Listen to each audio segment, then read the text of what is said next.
Salut les passionnés de paléontologie, aujourd'hui je vais vous raconter une histoire incroyable.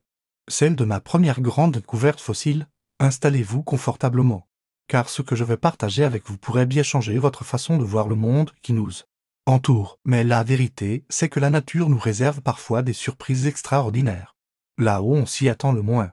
Vous savez, on s'imagine souvent que pour trouver des fossiles, il faut être un scientifique chevronné ou avoir accès à des sites exceptionnels.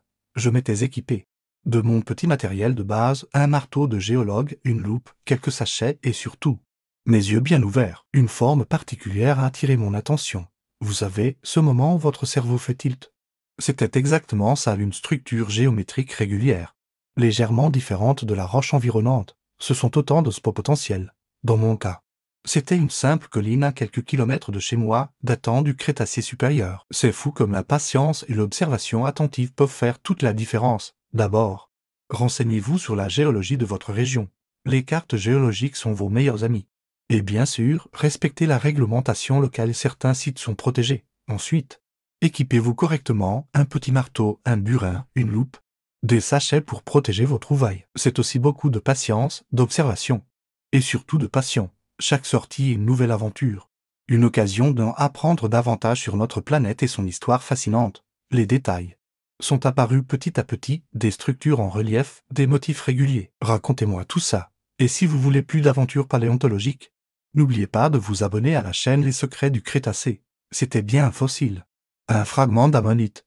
Ces magnifiques mollusques qui peuplaient les océans du Crétacé. Chacune pourrait renfermer un secret, un témoin du passé qui n'attend que d'être révélé. Et le plus beau, c'est que ces moments de découverte sont accessibles à tous. Chaque découverte est comme une fenêtre ouverte sur le passé. Mon ammonite, par exemple, vivait il y a environ 70 millions d'années, dans un océan qui recouvrait alors notre région. Tout a commencé lors d'une simple balade en famille. D'ici là, gardez les yeux grands ouverts, le prochain fossile est peut-être juste sous vos pieds. Première règle d'or pour dénicher des fossiles, connaître son terrain. Les affleurements calcaires, les falaises érodées, les carrières abandonnées. Je marchais tranquillement, scrutant le sol comme à mon habitude, quand soudain, commencez par explorer près de chez vous, documentez-vous. Rejoignez peut-être un club de paléontologie amateur. La communauté est généralement très accueillante et toujours prête à partager ses connaissances. Parfois, c'est juste une forme bizarre, une texture inhabituelle ou même une simple différence de couleur. L'important, c'est d'avoir l'œil et de prendre son temps. Le truc, c'est qu'un fossile ne ressemble pas toujours aux belles photos qu'on voit dans les musées. Alors, là, j'ai sorti ma loupe et mon cœur s'est mis à battre plus fort. Mais attention, la découverte n'est que la première étape.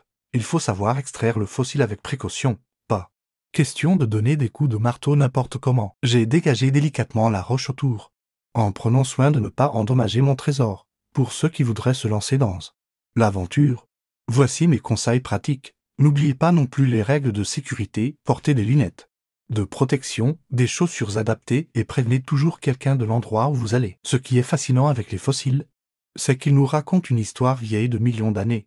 La paléontologie amateur, ce n'est pas qu'une question de chance, cette découverte a changé ma vie. Depuis, je ne regarde plus les pierres de la même façon. Si vous aussi vous rêvez de faire vos propres découvertes, lancez-vous. Je vous invite maintenant à partager vos propres expériences dans les commentaires. Avez-vous déjà trouvé des fossiles ou comment?